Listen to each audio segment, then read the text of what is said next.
কি গো বড় ভাবি, কেমন আছো? হয় ভালো আছি, তুমি ভালো আছো? এই তো আছি। তা চাচি আম্মাকে কয়েকদিন যাবত দেখতেছে না, নাকি চাচি আম্মা তার মেজ বউয়ের দুঃখে বাড়ি ছাড়া হয়ে গেছে? কারণ সে নাকি তার বাড়ির বউদের এমন শাসনে রাখে যে তারা আলাদা হওয়ার কথা চিন্তাও করে না, স্বপ্নেও ভাবে না। আর আমার শাশুড়িরা আমাদেরকে শাসনে রাখে না বলেই আমরা দিনরাত বাপের বাড়ি এসে পড়ে থাকি। তো উনি কেমন শাসন দিচ্ছে যে যার ভয়ে তার বাড়ির বউরা রাতের আধারে পালিয়ে যাচ্ছে। এই এই কাল নাগিনি, এই এই আমার মেঝো বউ কি তরে কইয়া গেছে যে আমার শাসনের ভয়ে রাতে রাতে পালায় গেছে আমার মেঝো বউ? আমার মেঝো বউয়ের মতো কাল নাগিনিরাই স্বামীর সংসার ছাইরা চইলা যায়। এরা কাম কাজ করবে না, ফষ্টি নষ্টি করবে। আর এরা কেন বিয়া বসে জানোস? বড় লোকের টাকা টাকা দেখা বিয়া বসে। যখন টাকা নেওয়া হয়ে যায় তখন রাতে রাতে ভাগ্যা যায়। খবরদার চাচি আম্মা, শুধু শুধু নিজের দোষ ডাকার জন্য একটা নিষ্পাপ মেয়ের গায়ে কলঙ্কের দাগ লাগাবেন না।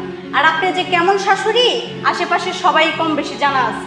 আর আপনার মতো দরজাল শাশুড়ি এই আশেপাশে 100 গ্রাম ঘুরলেও একটাও খুঁজে পাওয়া যাবে। কি আমি দরজাল শাশুড়ি? আমি তোর এত বড় সাহস? ঝাড়ু দিয়ে পিটাই তোরা বেকা। মা কি করতেছেন আপনি? কিন্তু মান সম্মান কিচ্ছু রাখবেন না। এভাবে কেউ কাউকে মারে আর আপনি না অসুস্থ? এই শরীর নিয়ে আপনি যদি ওকে মারতে যান আপনি নিজেই তো অসুস্থ হয়ে যাবেন। এইসব করার দরকার নেই। তাছাড়া উনি হচ্ছে আমাদের প্রতিবেশী। ওনার সঙ্গে কি এমন ব্যবহার করলে মানুষ তো আমাদেরকে খারাপ বলবে।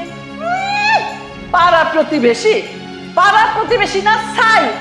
ও যদি পাড়া প্রতিবেশী হইতো তাহলে ওর এত সাহস হইতো আমার সামনে দাঁড়ায় আমারে বলে আমার মেজ বউ নাকি রাতে রাতে পালায় গেছে?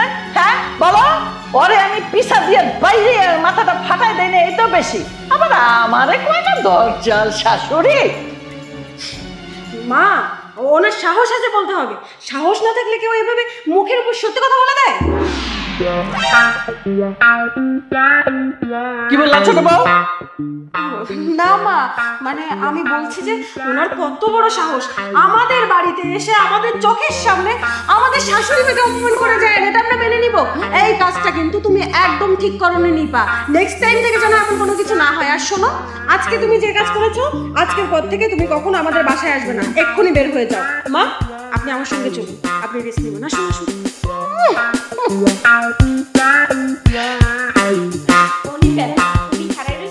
তোমার কপাল বারো, মোর হাওড়ের পিসের বাড়ি খাও নাই। এ বাসায় আমার থাকার কোনো ইচ্ছাও নেই। তুমি এইভাবে কখন অজ্ঞান হয়ে যাও নাই? মৌমিতার কাছ থেকে যখন শুনলাম তুমি অজ্ঞান হয়ে গেছো, আমার কি অবস্থা তুমি কি জানো? তোমাকে নিজের চোখে দেখার আগ পর্যন্ত আমার শান্তি হচ্ছিল না, তাই আমি তোমাকে দেখার জন্য সবকিছু ফেলে চলে আসছি। মা, তোমার শরীর এখন কেমন আছে? আমার আর কেমন লাগবে রে ছোট খোকা? আমার শরীরটা তো ভালোই, কিন্তু মনটা ভালো নাই রে। দেখ তোর মেজো ভাবি রে কত আদর যত্ন করে এই সংসারে রাখছিলাম, আমি আমার নিজের মেয়ের মতো দেখছি। হ্যাঁ রে খোকা, দেখ আমার সব কিছু নিয়ে তোর মেজো ভাবি ভাগ্যে গেছে, আমারে ফকির বানায় গেছে। এখন আমি গ্রামের মানুষের মুখ দেখাবো কেমনে? তার চেয়ে বড় কথা হইলো আমার যখন মেজো খোকা বাড়িতে আসবো, যখন আমারে জিজ্ঞেস করবো মা আমার বউ কই, তখন আমি কি উত্তর দেব ক? আমার মান সম্মান কিছু রইলো? কিচ্ছু রইলো না। আমি এসব ভাবতে ভাবতে কখন যে জ্ঞান হারাই ফেলছি কইতে পারব না রে বাবা। মা আপনাকে আমি কতবার বলেছি এসব নিয়ে আপনি একদম চিন্তা করবেন না, যা হওয়ার সেটা হয়ে গেছে। এসব নিয়ে যদি বেশি ভাবেন তাহলে তো আপনি আরো বেশি অসুস্থ হয়ে যাবেন।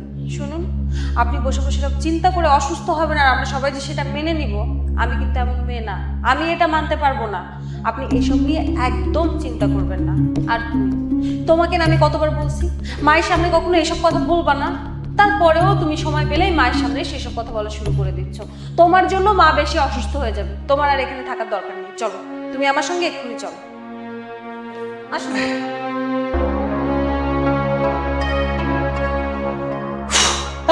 হাত তো বলতেছো, যা পাটিপ। হাত টিপতে তো মজা লাগে তাই না? কোনো কষ্ট লাগে না তো, যা পাটিপ যা।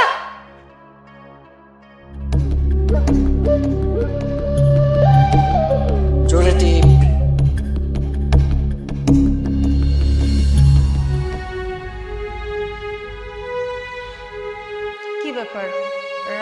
কম হলো না। এত রাতে না ঘুমিয়ে এখানে মন খারাপ করে বসে আছো। হ্যাঁ, বলতে পারো মন খারাপ। মায়ের অসুস্থতা নিয়ে একটু মন খারাপ, কারণ বাবাকে ছোটবেলা হারিয়েছি। মাই আমাদের সব কিছু। এখন যে মা এভাবে অসুস্থ হয়ে পড়ছে, বিষয়টা একেবারে মেনে নিতে পারছি না। মাকে তো কখনো এইভাবে শুয়ে থাকতে দেখিনি। এত চিন্তা করার কিচ্ছু হয়নি, মার তেমন কিছু হয়নি, এমনি একটু শরীর দুর্বল। আচ্ছা, তুমি যদি কিছু মনে না করো তাহলে আমি তোমাকে একটা কথা বলতে চাই। কি বলবো বাবা? আসলে মা যে দুপুরে ঘুরে পড়ে গেল, মায়ের তেমন কিছুই হয়নি। উনি শুধু শুধুই পড়ে গেছে, মানে উনি জাস্ট একটা অ্যাক্টিং করেছে। আমি তো ডক্টর, আমি তো এগুলো বুঝতে পারি, কিন্তু আমি ঠিক বুঝতে পারছি না যে মা এমনটা কেন করলো। তবে হ্যাঁ, মায়ের শরীরটা একটু দুর্বল আছে। তুমি এসব কি বলতেছো মমিতা? আমি যা বলছি ঠিক বলছি। আমি তো তোমাকে বললাম যে আমি তখনই সবটা ধরে ফেলেছি। কিন্তু হ্যাঁ, একটা কথা, মা যেন কোনোভাবেই বুঝতে না পারে যে ওনার সম্পর্কে আমরা সব কিছু জেনে গেছি। ওনার তো বয়স হয়েছে, হয়তো কোনো কারণে দুর্বল হয়ে গেছে, বাট উনি যদি বুঝে ফেলে যে ওনার অ্যাক্টিংটা আমরা ধরে ফেলেছি, তাহলে উনি অনেক লজ্জা পাবে। তাই এই ব্যাপারটা আমাদেরকে হাইড করতে হবে। আর শোনো, মায়ের শরীরটা তো একটু দুর্বল আছে, ওনাকে আমি রুমে গিয়ে ভিটামিন খাইয়ে দিয়ে আসি, আর তুমি গিয়ে রুমে শুয়ে পড়ো, কেমন?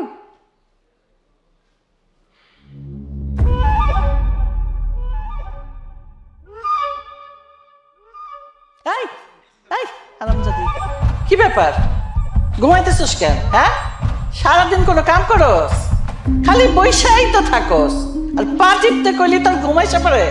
হ্যাঁ, ওই কি আম্মা, সারাদিন তো বেমালা কাম করছি, শরীরটা আর চলতেছে না, খুব ক্লান্ত লাগতেছে। এলিগে কোন সময় যে চোখ লাগ গেছে আমি কইতে পারবো না। এই তো সাহস তো কম না? আগে তো আমার চোখের দিকে তাকাইতেই ভয় পেতি, আর এখন আমার মুখে মুখে তর্ক করতেছস। তোরে পা টিপতে বলছে, তুই পা টিপবি, তা না হলে মেজবার যে অবস্থা হয়েছে তোরও সেই অবস্থা হবে। মা, মাইজেবর যে অবস্থা হয়েছে, মানে মাইজেবর কি হয়েছে? যখন তোর সাথে হবে তখন বুঝতে পারবি। এখন কথা না বলে পা টিপ।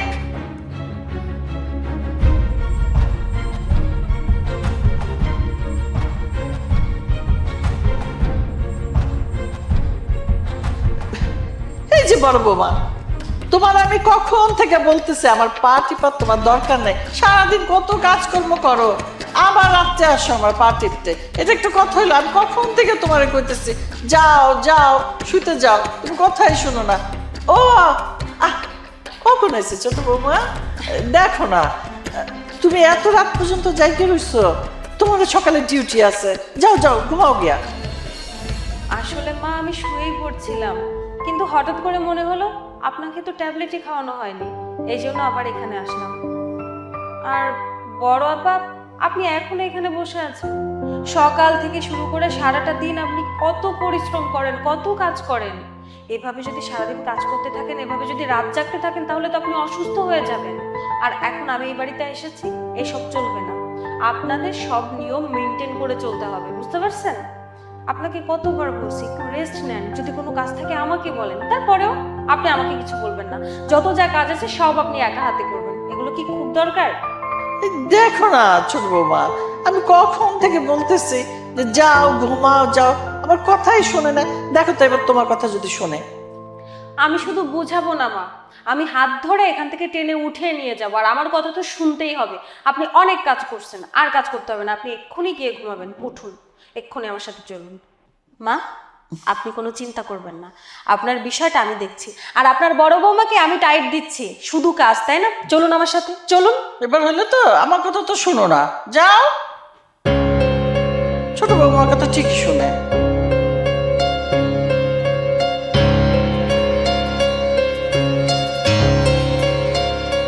এই ছোট বৌমারে নিয়ে আর পারি না। যখনই বড় বৌমারে ডাকি, আমার মাথাটা একটু টিপা দাও, আমার পাটা একটু টিপা দাও, ঠিক তখন আর সামনে এসে হাজির। আমি নিজের হাতে কাঁটা তুলে নিয়ে এসে এই বাড়িতে, এখন প্রতিনিয়ত আমাদের সেই কাঁটার আঘাত খাইতে হইতেছে। এর একটা ব্যবস্থা করতে হবে। ছোট বৌমার একটা ব্যবস্থা না করলে আমার শান্তি নাই। এই এই মিরাজ, দাঁড়াও দাঁড়াও। তোমার মেজো ভাবি তোমার মার হাত থেকে তো বাঁচতে পারলো না। আমার মার কাছ থেকে মেজো ভাবি বাঁচতে পারলো না, তার মানে কি বুঝতে পারলাম না। তুমি কি আমার সাথে মজা করতেছ? এই তুই কি আমার দুলাভাই লাগাস? তুই তো আমার এলাকার ছোট ভাই। এই জীবনে কি শুনছ যে ছোট ভাইয়ের বউয়ের সাথে বড় ভাই মজা করে? মেজো ভাবি অন্য ছেলের হাত ধরে পলায় গেছে, না আমার মার কি দোষ? আর আমার মা তো তাদের নিজের মেয়ের মতো লালন পালন করছে। আমার মার মতো শাশুড়ি পাওয়া ভাগ্যের ব্যাপার, ভাগ্যের। সে জায়গায় আমার মার গহনা নিয়ে মেজো ভাবি পালায় গেছে, এই কষ্টে আমার মা অসুস্থ হয়ে পড়ছে। আর তুমি আইসো আমার কাছে মজা করতে না? তুমি কি ভাবতেছো আমার মায়ের কারণে মেজো ভাবি পালায় গেছে? কিন্তু আমার মার আমি যতটুকু চিনি, আমার মা এমন মানুষ না। দুনিয়া উল্টে গেল আমার মার নামে বদলাম বললে আমি এটা বিশ্বাস করবো না। আর এমন কিছু হইলে সবার আগে আমার মা আমার কাছে বলতো। আরে বলবে কেমনে? বলার মতো তো তোর মার মুখ নাই। আরে গ্রামে সবাই তো জানে বৌদির উপরে তোর মা কত অত্যাচার করে, না জানি কত অত্যাচার করছে। এর লেগে মেয়েটা রাতের আধারে পালিয়ে গেছে। তোর মেয়ে জবাবিটা কত না ভালো ছিল, যখনই দেখা হইতো তখনই সালাম দিয়ে কথা কইতো। কিন্তু তোর মার কাছে টিকতে পারলো না মেয়েটা। আগে জানতাম মোল্লাবাড়ির শাশুড়িরা খুব ভালো, আর এখন তোর মার এদিকে বললাম মোল্লাবাড়ির শাশুড়িরা দরজাল হয়। খবরদার ভাই, তুমি এমন কিছু বলবো না আমার মায়ের নামে, যাতে আমার মাথাটা একবারে নষ্ট হয়ে যায়। দুনিয়ার সবকিছু সহ্য করতে পারি, আমার মার নামে অপমান কিন্তু আমি সহ্য করতে পারি না। কথাটা মাথায় রেখো।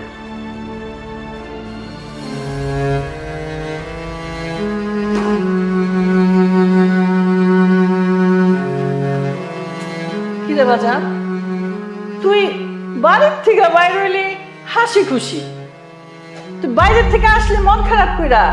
কি হয়েছে তোর? তোর কেউ কিছু কইছে? হ্যাঁ? ও ছোট বৌমা, ছোট বৌমা, দেখো তো মিরাজের মন খারাপ।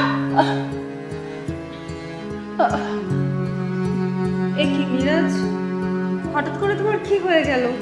সকালে তো সবকিছু ঠিকঠাকই ছিল, কিন্তু এখন মন খারাপ করে বসে আছো। কিছু হয়েছে? কিছু হলে আমাদেরকে বলো। মন খারাপ কি করছি সাদে? তুমি জানো মৌ, আমার মায়ের নামে কিছু বলে সেটা আমার সহ্য হয় না। মা, উত্তরপাড়ার কাশেম ভাই বলে তোমার অত্যাচারে নাকি মেজো ভাবি বাড়ি থেকে পলাই গেছে। আর প্রতিদিন তুমি নাকি মেজো ভাবিকে অত্যাচার করতা, তোমার অত্যাচারের কারণে মেজো ভাবি রাত্রে নাকি পলাই গেছে। বাবা, তুই এটা কি বললি? ও ছোট বৌমা, দেখো মিরাজ কি কয়, বাইরের মানুষ নাকি আমারে কয় আমি বউদের অত্যাচার করি।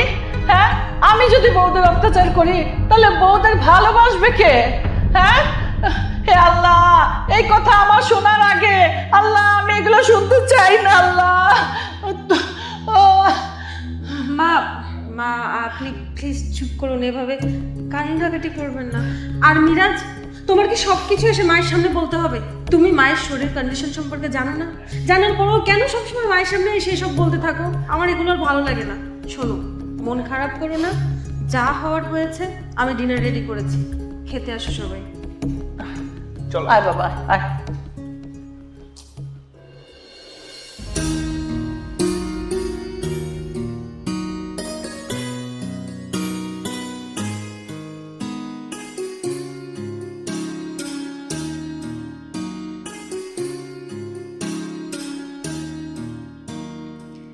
ভাবি, আপনি দাঁড়িয়ে আছেন কেন? আপনিও বসুন, আমরা সবাই একসঙ্গে খাই আজকে। জানেন তো, গরম গরম খাবার খাওয়ার মজাটাই আলাদা। না না ছোট বউ, ওই কি এই টেবিলের মধ্যে বইয়া খাওনের অভ্যাস মোর নাই। টেবিলের মধ্যে বইলে না মোর কেমন যেন লাগে। তোমরা খাও, মুই পরে খামো অনেক। বড় বৌমা, এই মোল্লা বাড়ির বউ আমি বড়, আমি না থাকলে এরপরে হবে তুমি। তোমার অভ্যাস নাই তো কি হয়েছে? অভ্যাস করো, বসো, আমাদের সাথে খাও। নাকি আমি রাগ করছি দেখে, আগে কিছু বলছি দেখে তোমার এখন আমাদের সাথে বৈশা খাওয়ার ইচ্ছা নাই নাকি? না মা, ওইসব কিছুই না। বড় বৌমা, এই সবে যদি কোনো সমস্যা না থাকে তাহলে তোমার সমস্যাটা কোথায়? তুমি বসো, কতদিন আমরা একসাথে বৈশা খাই না। ও ছোট বৌমা, তুমি কাঁদতেছো কেন? খাওয়ানোর মধ্যে কি কোনো অসুবিধা আছে? না না মা, খাবারে কোনো সমস্যা হয়নি। আসলে অনেক দিন পর এত সুন্দর একটা পরিবার পেয়েছি, আমি আমার চোখের পানি ধরে রাখতে জানেন তো, ছোটবেলায় আমি মাকে হারিয়েছি।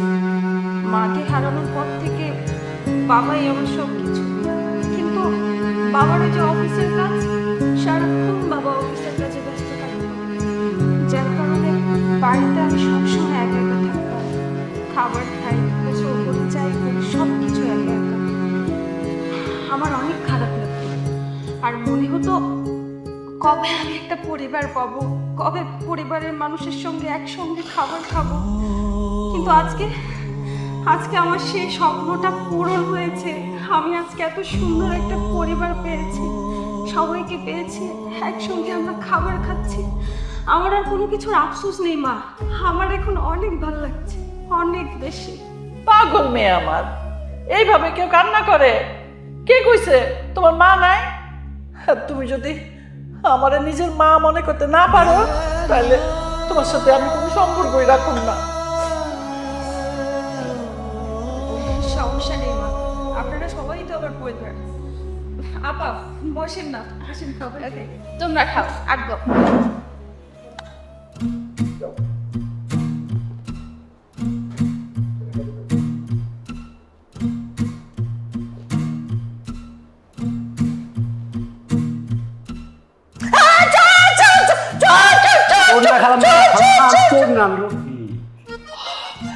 এই, এই রফিক, তুই এই বাড়িতে আইসিস কেন? তোর না আমি মানা করছি এই বাড়িতে আসবি না। সবাই জানে মেজো বৌমা তোর সাথে পালায় গেছে। এখন যদি সবাই দেখে তোর কি অবস্থা হবে তুই জানোস? তাছাড়া 2 দিন পর আমার পোলা দেশে আইব। তোরে যদি পায়, কাইটটা কুচি কুচি কইরা একেবারে গঙ্গার জলে ভাসায় দিব। আমার কি অবস্থা হইব সেটা কল্পনা না কইরা আপনার কি হইব সেটা ভাবেন। সেদিন মেজবার সাথে কি হয়েছিল এইটা যদি সবাই জানে, তখন কিন্তু আপনি বড় পোলা মেজো পোলা বাঁচাইতে আইব না। এই, তুই কি এখানে আমার হুমকি দেওয়ার জন্য আইসস? আমি কোনো হুমকি টুমকি দিতে আসি নাই। আমি কি জন্য আসছি তা আপনি ভালোভাবেই জানেন। আমার যখন হাত খালি হয় আমি কি থেকে কি করি নিজেও জানি না। তাই যেটা নিতে আসছি সেটা দিয়ে দেন, ভালো ভালো চলে যায়। এই, তুই আর কত আমারে ব্ল্যাকমেল করবি, আর কতবার তুই আমার থেকে এইভাবে টাকা নিবি বল? তোরে আমি এই পর্যন্ত কত টাকা দিছি তোর হিসাব আছে? আর নতুন করে তোরে আমি 1 টাকাও দিতে পারবো না। এই টাকা তোরে না দিয়ে আমি একটা ব্যবসায় লাগাইতে পারতাম। আপনি টাকা দিয়ে ব্যবসা করবেন না কি করবেন এইটা আমার দেখার বিষয় না। আপনি যতদিন টাকা দিবেন অতদিনই রফিকের মুখ বন্ধ। টাকা দিবেন না তো রফিকের মুখ খোলা। এই, এবার কিন্তু তুই বেশি বেশি করতেছস। এখন তো কিছুই শুরু করি নাই। ভালোই ভালোই টাকাটা দিয়ে দেন, নইলে যদি সবাই ডাইকা কয়ে দেয় তাইলে আপনার এই সুন্দর চেহারার মধ্যে কুচ্ছির চেহারা লুকে আছে, এইটা তো বাড়াই যাবে গা। তখন তো আপনি আর মুখ দেখাইতে পারবেন না। এই, তুই চুপ করবি। হ্যাঁ, তোরে আমি টাকা দিতেছি, কিন্তু তুই মনে রাখিস এই টাকাটাই তোরে আমি শেষ টাকা দিব। এই টাকাটা রাখছিলাম, এক আরোটা দিয়ে দিব। নে তুই নে ধর। আর কোনোদিন টাকার জন্য আমার বাসায় আসবি না, এটাই তোর শেষ টাকা। সেটা সময় বলে দিবে। আমার এখন সময় নাই, কালকে বউরে নিয়ে হানিমুনে যাবো। সালাম আলাইকুম। এইটার একটা ব্যবস্থা করতে হইব, কি যে করি। হ্যাঁ বাবা, তুমি মেডিসিন ঠিক মতো নিচ্ছ? শোনো, এবার যদি বাসায় এসে দেখি তুমি অসুস্থ হয়ে গেছে, তাহলে কিন্তু তোমার কপালে কষ্ট আছে। বাবা রাখো তো, আমি তোমাকে পরে ফোন করছি। মা, আপনি এত রাতে এখানে বসে আছেন? রাত তো কম হয়নি, আপনার এই অসুস্থ শরীর নিয়ে এখানে কেন বসে আছেন? ছোট বৌমা, কি বলবো, আমার না ওই যে ঘুম আসতেছিল, শুয়েছিলাম, তারপর না অনেক পানি পিপাসা লাগছে, ঠান্ডা পানি। ভাবলাম একটু ঠান্ডা পানি খাই। ঠান্ডা পানি খাইয়া একটু মোবাইলটা একটু দেখতেছিলাম, দেখতে দেখতে যদি ঘুম এসে পড়তো তাহলে আর কি যাইতাম, এই জন্য একটু বসেছিলাম। ও আচ্ছা, ঠান্ডা পানি খেতে এসেছেন। কিন্তু রান্নাঘর তো ওইদিকে, আপনি ড্রয়িং রুমে কেন এসেছেন? বৌমা বয়স হয়েছে তো, তার চোখে এখন একটু ঝাপসা দেখি। রান্নাঘর মনে করে না আমি এইখানে আইসা পড়ছি। দেখা, তোমার শরীর ভালো আছে তো? তোমার ঘুম আসে নাই? হ্যাঁ মা, আমার শরীর একদম ঠিক আছে। আসলে অনেকদিন যাবৎ বাবার সাথে কথা হয় না আমার। সারাদিন কাজকর্ম নিয়ে ব্যস্ত থাকা হয়, বাসায় আসলে রান্না বান্না সব কিছু মিলে বাবাকে একদম সময় দেওয়া হয় না। তাই ভাবলাম যে আজকে যেহেতু সময় আছে বাবার সাথে কথা বলে রাখি। আর বাবার সাথে কথা বলার সময় আমি হঠাৎ করে দেখলাম যে একটা লোক চাদর মুড়ি দিয়ে আমাদের বাসা থেকে বের হচ্ছে। আপনি কি এখানে কাউকে দেখেছেন? মানে উনি চোর টোর না তো? আমার খুব ভয় লাগছিল।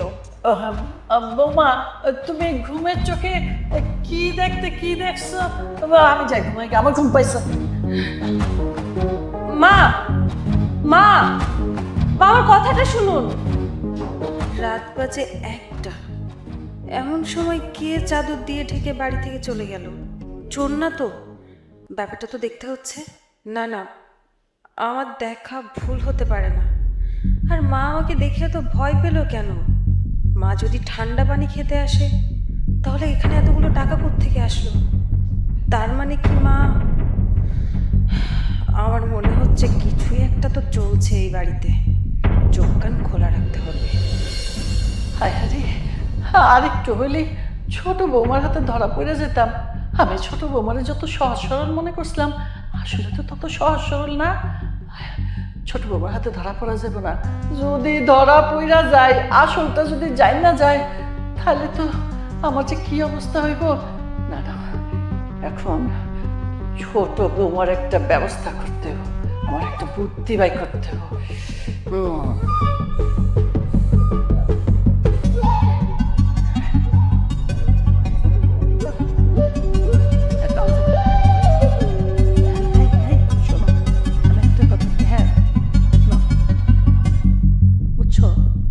আমি যেভাবে বলি সেভাবে করতে হবে একেবারে। বাবা, বিয়ে তো করলে অনেক দিন হইল, আমি তো নাতির মুখ দেখতে পারলাম না। বয়স তো আমার কম হইল না। কবে মরে টরে যাই, আমি মরার আগে নাতির মুখ দেখতে চাই। মা, সবে মাত্র বিয়ে করলাম, এত তাড়াহুড়া কি দরকার? দরকার আছে বাবা, দরকার আছে। বড় বউ, মেজ বউ, ওরা তো নাতির মুখ দেখাইতে পারলো না। এখন তো বাকি আছিস তোরা দুইজন। খালামুনি আছো? খালামুনি আরে কুহু, হঠাৎ করে চলে আসলি যে, কোনো খবর দিলি না? আমি ভালো আছি, তুই ভালো আছিস? এই তো খালামুনি, খুব ভালো আছি। আর তুমি কেমন আছো? তুমি তো বিয়ে করে আমাকে ভুলেই গেছো। আরে কি বলিস, কাজে ব্যস্ত থাকি, এই জন্য আর কি যোগাযোগ হয় না। বুঝতে পেরেছি। নতুন পেলে পুরাতন সবাই ভুলে যায়। প্রবলেম নেই, এখন তো এসে গেছি। আরে হইছে হইছে, এত পথ কষ্ট করে আসলি, আগে ফ্রেশ হ, গোসল কর, খাওয়া দাওয়া কর, তারপরে আলাপ সালাপ করা যাবে। তারপর আমার ছোট বৌমার সাথে তোর পরিচয় করা দেবে। ছোট বউকে দেখার জন্যই তো এত কষ্ট করে এসেছি। শুনলাম সে নাকি অনেক সুন্দর, আবার ডাক্তার। যাই হোক, আগে ফ্রেশ হই, তারপর সবার সাথে দেখা করব। আচ্ছা চল চল, আয় ঘরে আয়, ভিতরে আয়। এই ছোট বৌমা, তোমরা কই? তাড়াতাড়ি আসো, খাবার তো ঠান্ডা হয়ে যাইতেছে। দেখি দেখি দেখি কি রান্না হয়েছে। ওয়াও, মাছের মাথা! এটা তো আমার খুব পছন্দ। এই মেয়ে, কে তুমি? হুট করে বাড়ির মধ্যে ঢুকে তুমি আমার চেয়ারে খেতে বসে গেছো। ও সরি, এটা আপনার চেয়ার? বাই দ্য ওয়ে, এখানে কি লেখা আছে এটা আপনার চেয়ার? লেহার দরকার কি আছে? এইটা তো ছোট বড় চেয়ার। ছোট বউ হগল সময় এই চেয়ারের মধ্যেই বহে। ও আচ্ছা, এতদিন আমি ছিলাম না, তাই উনি এই চেয়ারে বসেছে। এখন যেহেতু আমি চলে এসেছি, এখন থেকে আমিই বসবো। কি বলতে চাচ্ছ তুমি? কে তুমি? হুট করে উড়ে এসে জুড়ে বসেছো, আর আসার পর থেকে ফালতু কথা বলেই যাচ্ছ। এই শোনো, তোমার এসব ফালতু কথা বলা বাদ দাও। তুমি আগে আমাকে এটা বলো, তুমি এখানে কেন এসেছো আর কি বলতে চাচ্ছ? ছোট বৌমা, ও আমার বোনের মেয়ে, সম্পর্কে তুমি ভাবি হতো, তাই তোমার লাগে একটু মজা করছে, তুমি কিছু মনে করো না। খালামণি, আমি একদমই মজা করছি না। তোমরা সবাই মিলে আমাকে খুব ঠকিয়েছো। আমি অনেকদিন চুপ করেছিলাম, এখন আর চুপ করে থাকবো না। কিভাবে আমার অধিকার আদায় করে নিতে হয় আমি তাই করব। মানে কি বলতে চাচ্ছ তুমি? মানেটা হলো, তোমার হাজবেন্ডের সাথে আমার বিয়ে হওয়ার কথা ছিল। তুমি ডাক্তার বলে সবাই মিলে আমাকে ঠকিয়েছে। কিন্তু আমি তো হেরে যাওয়ার পাত্রী নই। এখন আমি আমার অধিকারটা আদায় করে নিব। আমি আমার ভালোবাসার অধিকারটা খুব সুন্দর করে আদায় করে নিব, বুঝলে? আমি মানছি তোমার সঙ্গে যেটা হয়েছে সেটা খুবই খারাপ হয়েছে, কিন্তু আমার সঙ্গে মিরাজের বিয়ে হয়ে গেছে। আর বিয়েটা কোনো ছেলে খেলা না, কোনো মজার বিষয় না যে হুট করে চাইলাম কাউকে বিয়ে করে নিলাম, হুট করে চাইলাম কাউকে ডিভোর্স দিয়ে দিলাম, ছেড়ে দিলাম।